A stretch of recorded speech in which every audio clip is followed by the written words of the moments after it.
akola obulungi asiimibwa bwe batya ab'ekitongole kya NSSF ekiteeka ssente z'abakozi bakoze omukolo ku basimidde abantu n'ebitongole ssekinnoomu ebitali bimu olw'okukola emirimu obulungi nga kireetedde okukyusa obulamu bw'abantu era ng'omukolo guno gwetabiddwako Ssaabaminisita Lwakana Lugunda. Ebirabo byayawuddwamu okusinza ku bitundu by'eggwanga eby'enjawulo omuli aba Help Disabled Excel abawangudde eky'omu mambuka g'eggwanga n'aba Atrias abawangudde eky'omu masekkati.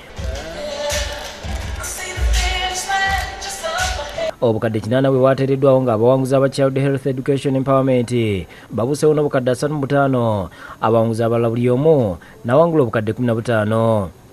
This year, an addition is the media category. Ssaabaminisita wa Uganda Dr. Lwakana Lugunda omugenyi omukulu atendeza NSSF olw'okubeera ekyokulabirako eri ebitongole ebisinza okubeera ebyesimbu n'okusensimbi mu pulojekiti ez'okukulaakulanya Bannayuganda n'abasaba okwongera ku muwendo gwa Bannayuganda abatereka ssente basobole okuteekera obukadde bwabwe. Namba ntono twagala puroguramu eyamba abantu baffe bangi, but we have many vulnerable elderly people who we must address.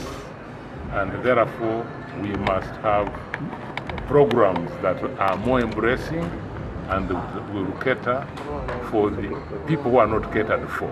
Akulira ekitongole kya NSSF Richard Byalugaba bw'abadde adda mu kusaba kwa Ssaabaminisita Lugunda ategeezezza nti amateeka agaliwo kati tegabasobesa kwongera ku muwendo gw'abalina naye n'asaba amakampuni agakozesa abantu gongera okuwandiisa abakozi baabwe mu nkola ya NSSF.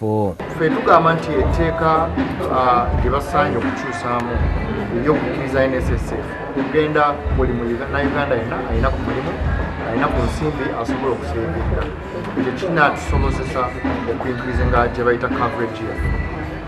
NSSF wetwogerera erina bammemba akakadde kamu emitwalo 7 ku bakadde wa Bannayuganda 15 abalina emirimu egy'enjawulo gye bakola.